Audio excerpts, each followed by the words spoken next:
So I think that the first step is just being aware that they have limited type of thinking. So I think just even that awareness is so powerful. A lot of us talk about changing mindset or creating new possibilities. Like that is important, but like sometimes even just having awareness that there's limitations that you're putting on yourself, like that can make it disappear.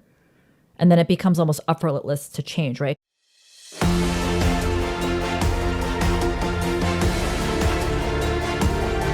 If you're struggling with your vitality, energy, mood, focus, or sleep, this podcast is for you. Your host, Dr. Tsung, ER doctor and aerospace flight surgeon, will help you reach for the stars and remove the barriers or blockades that have been holding you back from living your best life. If you've been challenged by your health, relationships, or productivity, then it's time for a breakthrough. So here's your host, Dr. Tsung.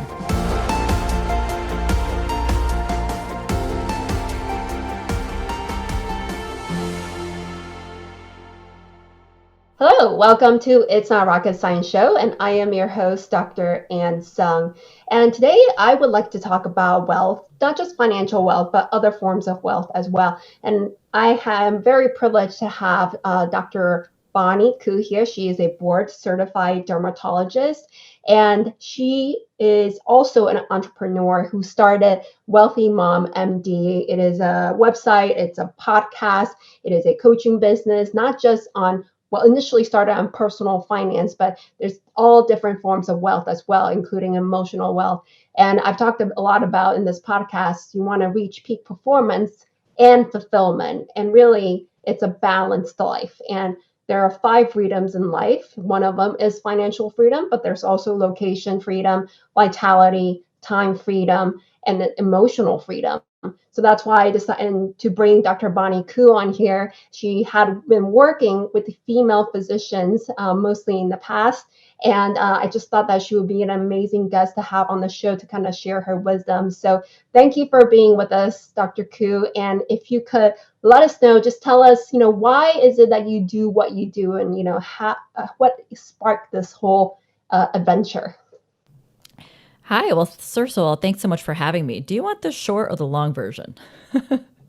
Oh, let's hear it. I want to hear your story. Yeah. So I'll try to be concise. So, like many physicians, I didn't know much about money. And it's funny. So before I went to medical school, I actually worked at Morgan Stanley for 4 years. And many people think that's where I got my money information from, but that's not the case. I actually worked in IT there. I was making a lot of money for someone my age. I actually entered my salary into like an inflation calculator. So I was pretty much making close to 6 figures right out of college. And then they kept increasing my salary. But I always kind of knew in my back pocket I'd go to medical school. I was a biochem major in college, and I had all my letters of recommendation on file. I just delayed it by several years. So I was 27 when I started medical school.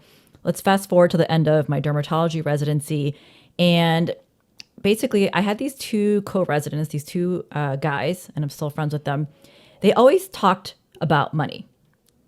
They would like talk about their investments, and I was like never listening basically, because I would like zone out when they started talking about it basically. And I think basically my last year of residency, I was looking for jobs and getting salary stuff, and so basically I was thinking about money. And then one day I asked them like, "Hey, how do you guys know all this stuff?" And then they told me to read the White Coat Investor book. And that was his first book, because now he has quite a few books now. It was his first book. I think, actually don't even remember what it's called, but it's the first one. And I read it in a weekend. It's a super easy read. Amazon Prime got it to me super quick. And I just remember thinking like, wow, I didn't know any of this stuff. And I'm one of those people that like, once I get into something, I kind of go all in. And what I mean by that is I think I read almost all of the White Coat Investor's blog articles. Like I just consumed it, and I'm a very fast reader, so it didn't take a lot of time. And then I just started talking about it with my friends, right? So like once you naturally get into a topic, you kind of like tell your friends about it. And so several months passed by, and basically what happened is a friend of mine told me about PMG, the Physician Moms Group. And I didn't know what that was. I feel like people don't hear about it until they have kids, right? Because Moms Group, although now it's more inclusive. And she's like, "Oh, there's a money group and I'm going to add you to it." So got added to the group. And I guess I was going to say long story short, but it's already kind of long. I just started answering everyone's questions on money. And it was clear to me that I had a lot of knowledge. And the reason why I had so much time to answer questions is because I was at a new job, a new practice. So I didn't have a lot of patience. So basically that means I sat around and like scrolled Facebook all day, right? Like what else was I going to do? Or I was reading like blog articles on money. Like I just was like learning. And I started a blog only because a friend of mine suggested it. But to me, it was just like something I enjoyed and I liked talking about it. And it became a blog. Then I got asked to speak. That's kind of how it started. And so, it was basically purely financial education, specifically for women, because the white coat investor, like he is kind of for everyone, but he's a man and his wife isn't a physician. And so, and I think maybe you probably just know from your experience, like we just trust information from other women, maybe more from a man, And so that's kind of how that started. And then that evolved even more because I started working with a life coach.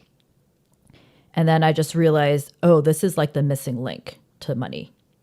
And so that's how then I got certified. And then I sort of added that sort of dimension to my programs. So that's the long story. When you say certified, you mean life coaching certified? Yeah, life coach. Yeah, I went to a life coach school. It's, as you know, the coaching industry isn't regulated. So it's not like I got board certified in life coaching, right? There's many schools that offer it. So I went to the life coach school. And what is it about money, or, what is the why behind wanting to achieve that financial freedom or wealth? For me or for in general? For you. Yeah. I'm sure. Well, I think initially, like many things, like I think many goals,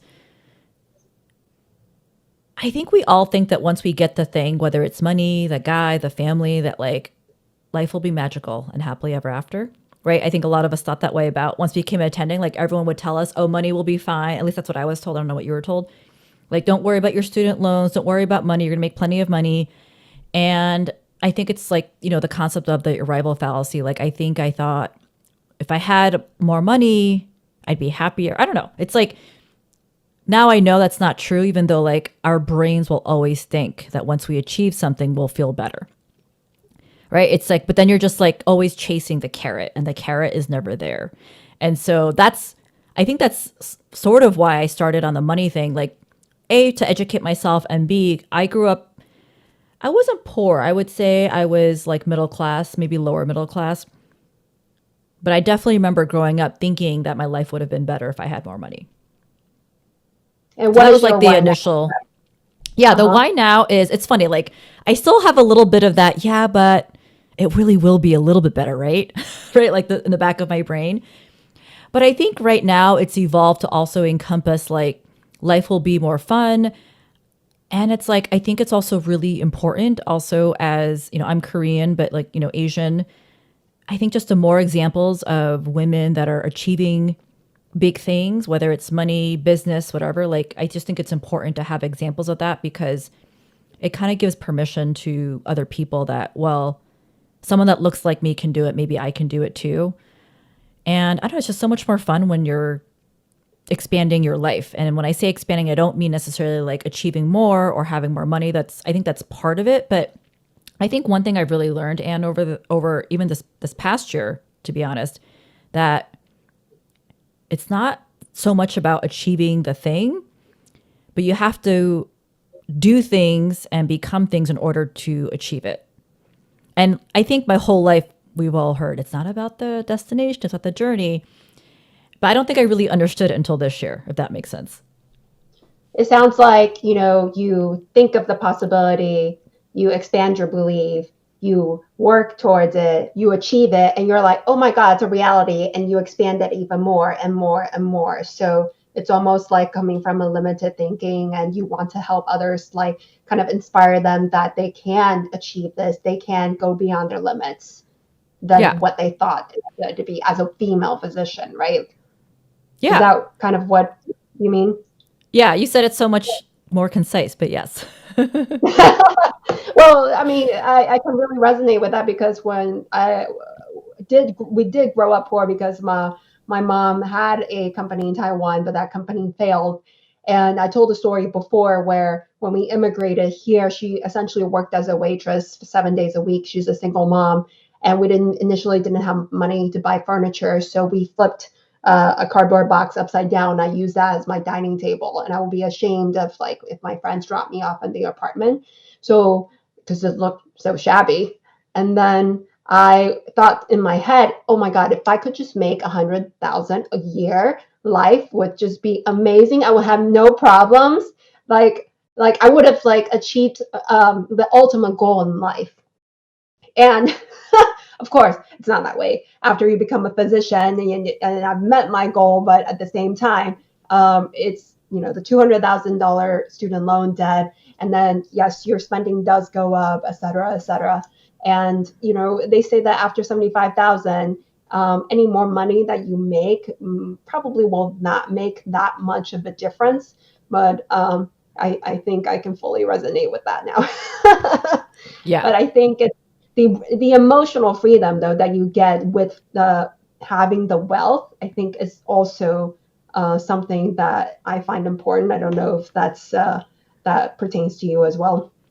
Yeah, no. And I think, I've heard of that 75K thing. I don't know the specifics, but yeah, I think when you stop worrying about money, although it doesn't stop at a certain number, I think that it just depends on your money beliefs. But yeah, when your basic needs are met or more than your basic needs, I think hopefully it sort of like allows you to like focus on other things besides money, right? Mm-hmm. And what do you currently, because you have so many things going on, you have a book coming out, you have a podcast, and you have this brand essentially, and you help female physicians achieve wealth, and you have a course as well. Where do you envision this going? Like essentially what I'm asking is like, what do you want this to become, and what end goal, end result do you want to see? That's a good question. I actually don't know, and I've been thinking about this very recently. And I don't think it's a problem that I don't know what my ultimate goal is. But I do think it's something I want to spend more time. So like I wrote a book. So it's like, why did I write a book? And I've been thinking about this too, right? And I think part of the reason to write a book, I mean, it's multifaceted. One of it is it's a way to establish, my expertise, but also to make it accessible. It's something I've definitely been thinking about more in the past year or two. I think it's something that's been on top of mind in terms of businesses, like how do you be more inclusive and equitable, et cetera, right? Because some would argue that my coaching programs are inaccessible to most people, although my target market are people who generally make multiple six figures, right?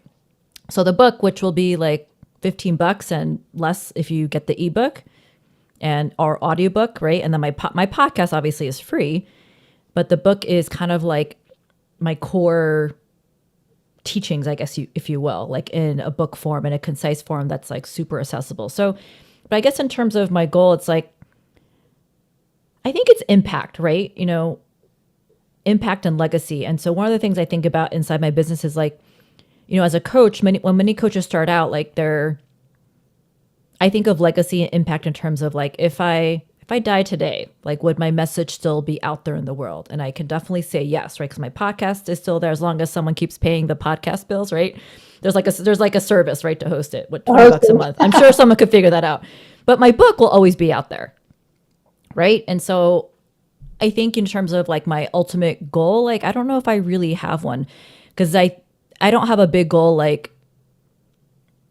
It's funny, like even like thinking about this question, the way you're asking it, Anne, part of me feels like I need to have some crazy big goal, like to change the world, right? But the thing at the end of the day, what I've learned is you change the world one person at a time, right?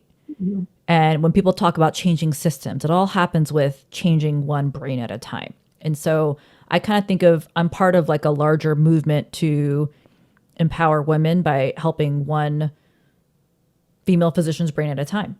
So that's kind of a long awesome. answer. It's a hard thing to do, to change behavior, to change mindset. And if you can even change one, that may affect her own well-being and affect the whole family and like future generations, because she built up so much wealth. I mean, that's like lasting impact generations. Yeah. So. Yeah. Not even just money, but like when I think about physicians, like there's a, my former coach and now dear friend Sunny Smith talks about the ripple effect of changing a physician's well-being, right? Because you're not just changing themselves, like changing them. You impact, they obviously that impacts their immediate family, friends, but also like patients, right? And I think one thing we sometimes, or like the world might forget, is we generally, most doctors, not every doctor does patient care, but for doctors who do, we generally just like interact with so many people, right? Our patients. And so like that ripple effect of the doctor, right? A changed doctor, a different doctor, like seeing patients. So that's super inspiring to me. And what do you think, like in, say, one person, what is the end goal that you want them to achieve after going through your coaching, your course, your book, your podcast? If they could just take one thing away. Or I guess the other question is that, or maybe the most common mindset that you see could use a change, or some sort of emotion around money that could use a change. I'm just curious, what is this main thing that you would like them to take away? So if it's specifically to money, it's that they can have as much as they want and not feel bad about it. But when it comes to non-money things, it's that they really can have whatever life they want. Like truly. Because I think like you start this journey or train of life as an attending, and I think things get kind of, I don't want to say mundane or repetitive, but that's the best way to describe it. And I think a lot of times we don't even like look up and realize like, wait a minute, is this what I really want? Is there something else I want? Do I think I can have it? And that's kind of what I think coaching does. It just questions these limits we've placed. And I don't think most people just aren't even aware that they're the ones putting the limitations on it, right? So Do just you find questioning that beliefs. very common? Is that very common in the female physicians you work with? Like they actually have limited beliefs and how much they can make and how much they should make and the time they have, or something It's else? a pervasive human brain condition. And That's I true. think It's not female just physicians have some added challenges because of our training. For just to give for I'll give you two examples actually. One is, it's our jobs. What kind of physician are you, Anne? Remind me. emergency medicine, critical care, aerospace. Perfect. Yeah. So I'm, dermatology, but similar in terms of we're always like trying to make sure, well, for you, it's like you want to rule out the worst possible scenario, right? And so basically what I'm saying is we are highly skilled in looking for what's wrong, or like, just like thinking that way. Our brains already are conditioned to do that, because our brain's priority is to keep us alive. So it's always scanning for danger in the background. But then like you take a physician whose job is to make sure they don't miss something bad. It's like, I just feel like we have a very sharpened awareness of that. And the second thing is most of our training, and hopefully I do think this is changing, but it'll take time, is we are basically kind of taught to separate our brains from our bodies. And what I mean by that is we're kind of taught to like ignore ourselves, right? Like I remember during my surgical rotations, like I remember like specifically drinking less water so I didn't have to pee as much.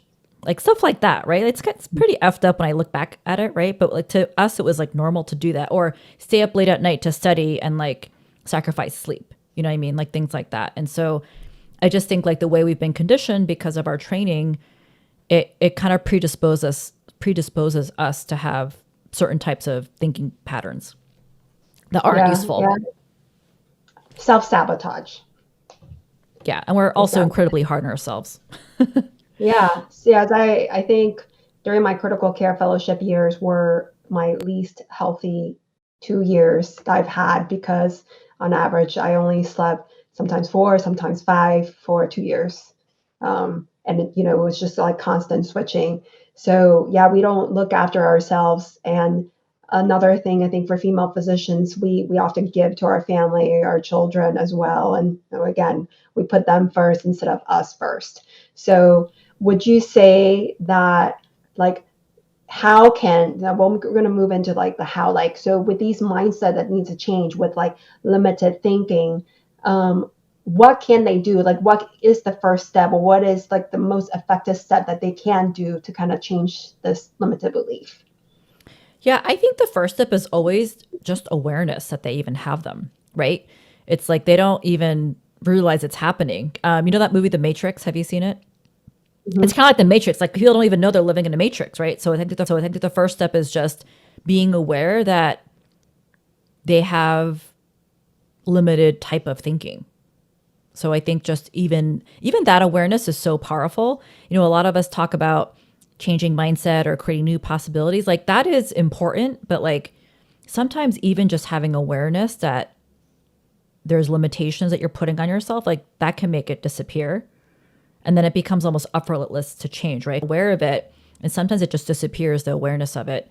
And then you're just like, oh, well, if that's not true, now what? Right. And then I think there's this period of time where people tend to be contemplative and they're just, it's like, I want to say they're excited, but it's more like they're like, whoa, if this isn't true, like, what can I really do? Right. And some people just take more time to figure that out. But like, I think that can be exciting to kind of just be in the space of, it's almost like a playful energy, you know, Anne. And I feel like as adults, we get that pounded out of us. Right. Hmm. And I have a 4-year old. And so I think having children is wonderful and seeing that innate playfulness that humans have when they're young. Hmm. And so, And yeah. mhm. What would do you have any specific example of like a limited mindset that you've come across often? And if somebody doesn't know that's a limited thinking, how would they know? Or, what do you suggest that they do to know that that's a limited mindset? I'm wondering, like, if there's some sort of journaling or it's some sort of exercise process, or, I don't know if you Oh, how does the understand. awareness even come in? Yeah. Right, exactly. So the first, sorry, what was that first thing you asked me? Just an example of a limited thinking that, Yeah. sticks Well, to like, here's a limited great example. A thinking. lot of people think they can't make more than a certain amount of money, especially physicians. And here's why, which is interesting to me because I've now at this point in my entrepreneur journey, I spent enough time with non-physicians who just think differently. I'm not saying they think better or more useful thoughts, but like they just don't have the limitations that I see doctors have. Because generally speaking, what I see is doctors pigeonhole themselves in terms of the salary they can make, the top ceiling based on their specialty. Well, I'm this specialty, so I'm never going to make more than that. Like, and they'll say things like this. And I usually pick on pediatricians and I love pediatricians, but it's usually a pediatrician or a family medicine doctor saying this type of stuff. Well, I need a pediatrician budget for travel. I can't afford that much, right?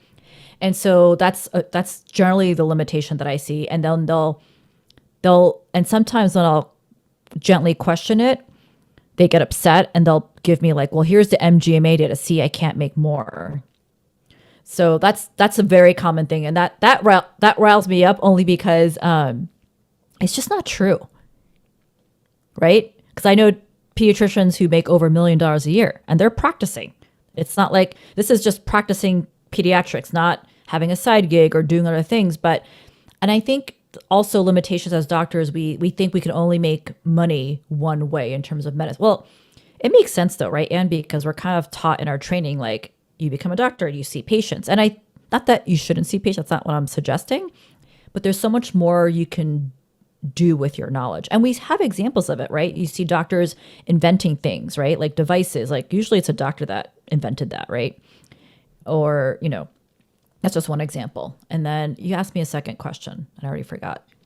How do you even have the Oh awareness yeah, the that that's a awareness, yes. without a coach to, coach you, or I mean, they really have to be active to do this.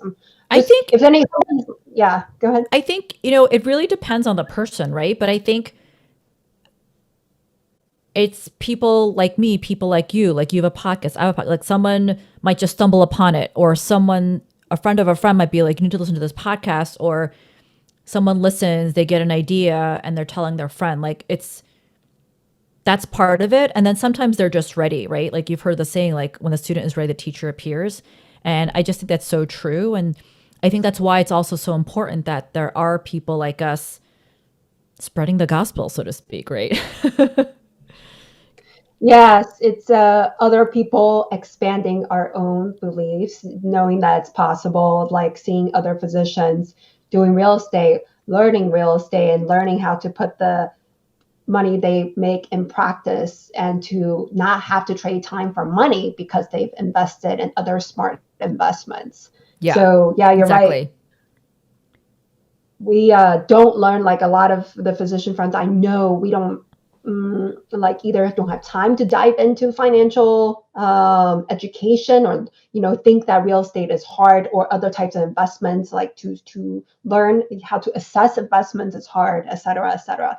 But if you break out of that limited thinking, like I don't have time, I'm okay, I can trade time for money and I'll just put it in the IRA and that's okay, and look at what the funds are being invested in.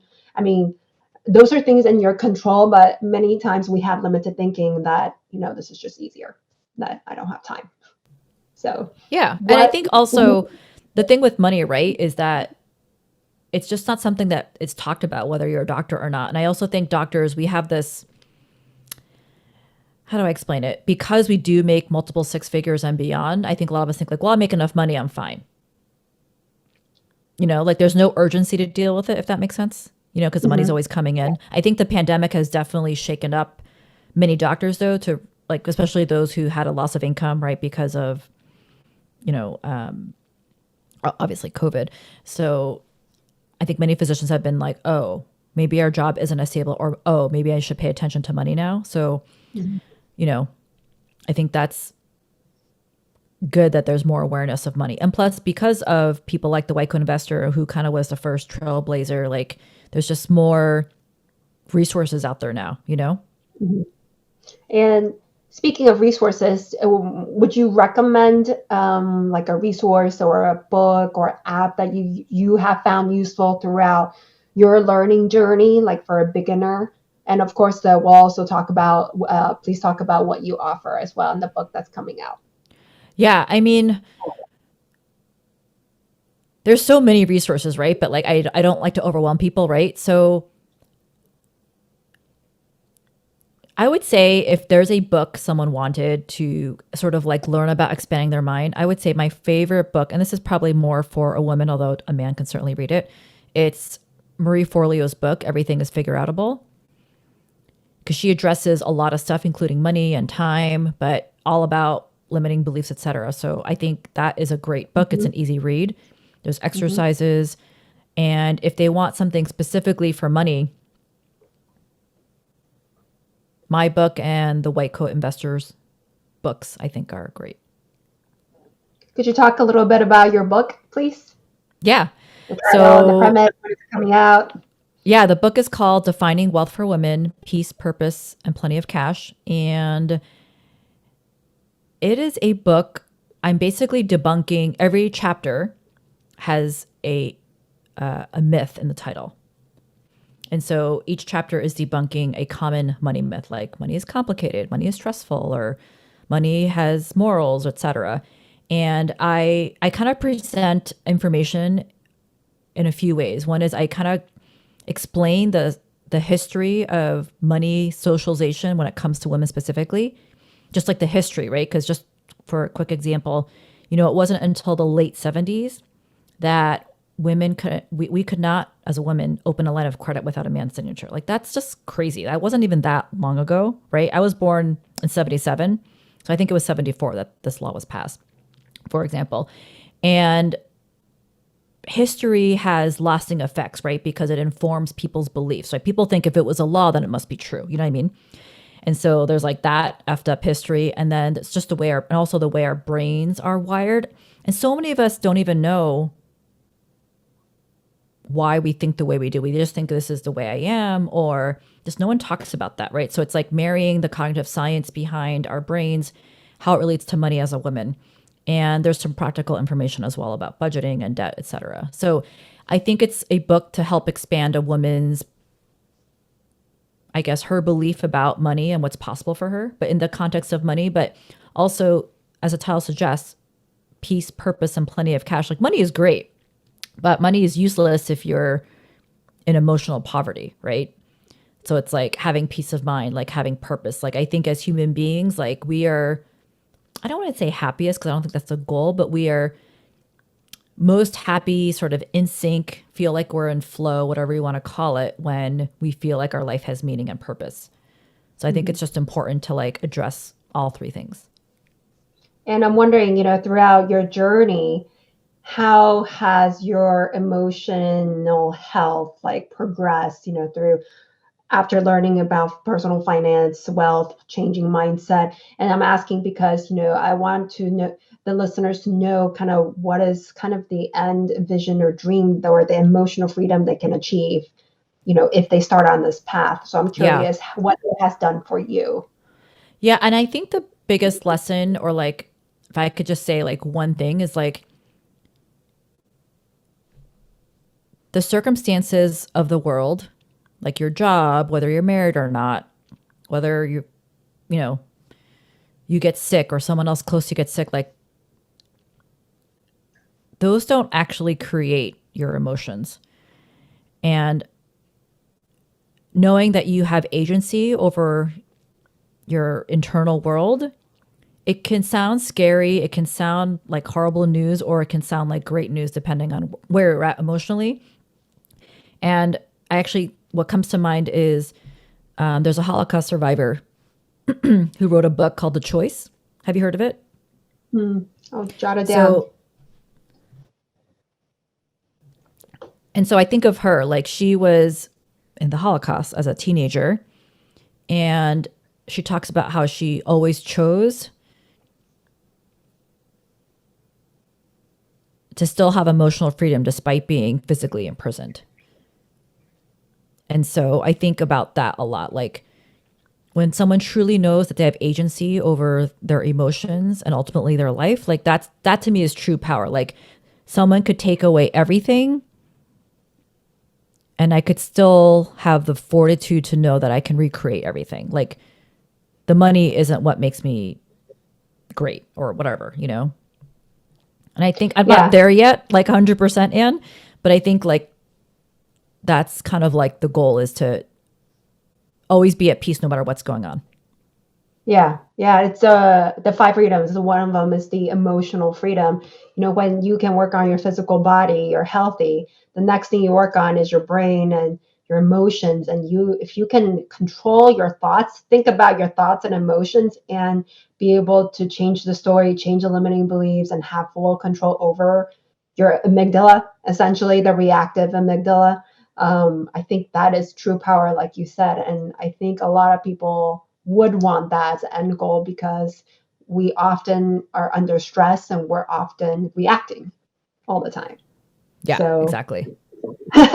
so this path is not just, yes, like financial freedom to achieve wealth, but really it's about learning your mindset, learning your limiting beliefs. And it sounds like your book is like, puts everything together. It's not just about the money, but it's about like a holistic balance as well. Does that sound correct? Yeah, it's definitely like mostly about money, but it kind of puts in the context of the whole picture, right? Like it's useless without the other stuff. And where can they find this book, or when can they find this book out? Yeah, so the published date is January 11th, 2022. I'm like, is that the right year? Yeah. The years get all mashed up with the pandemic lately. But right now, depending on when this podcast comes out, they can actually download the introduction in chapter 1 on my website, and I actually read the introduction on a podcast episode. And do you offer any sort of courses or coaching that people can look up? Yeah, so everything's on my website, which is wealthymommd.com. And so right now I have basically it's a group coaching program for women physicians. It's called Money for Women Physicians, and it's about money, but it's also about, living your best life. Awesome. Thank you. And I think just to summarize, it sounds like, the why that we do this is really like why you do this is we want to change, impact women one at a time for not just financial freedom, but also emotional freedom. Just change your limited mindset. And that's kind of the most common theme that you see in female physicians. We have like limited mindset and how much we can make, how much we can do, if we can even branch out of medicine. And thank you for the resources that you listed, that everything is figure outable, and also the book on the white coat investor, and also The Choice is another one. Yeah. Yep. Okay. And so if there is one action that you want the listeners to take after this, what do you think it would be? Ooh, that's a good one. I would say, just because of we're recording right now in December, and this is what something I'm thinking about, is start answering the question, like, what do you want? Like, what do you really want? And an answer might not come right away, but like even asking a question can be powerful, right? Because then I feel like your brain starts going to work to try to answer that question. So the action would be What to ask that question and to start thinking about the answer for themselves. and what time frame are they looking at? What do you mean? What do they really want for the rest of their lives in 10 years, 20 years, next? I just think it's important to understand what you want, and then you could figure out the timeline later. Yeah. What do you, yes, I guess, yes. What do you actually really want that makes you happy? Like what brings you joy? And that's a really, really deep question. I think I would have to like journal a bit and take a look at this. Yeah, no, same here, right? It's something December's always like my month of reflection. And so I'm just thinking a lot about this type of stuff.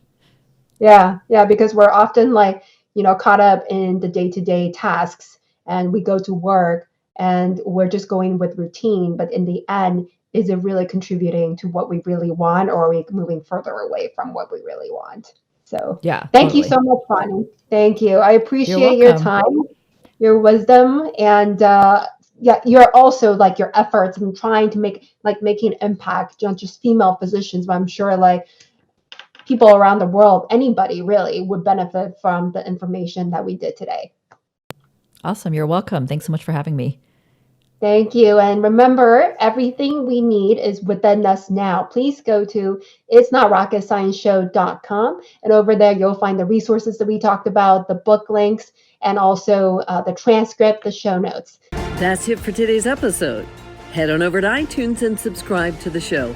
One lucky listener every single week that posts a review in iTunes will win a chance in the grand prize drawing to win a private VIP day for a health and life makeover with Dr. Tsung herself. Then be sure to head on over to itsnotrocketscienceshow.com and pick up your free gift from Dr. Tsung. Then join us on the next episode.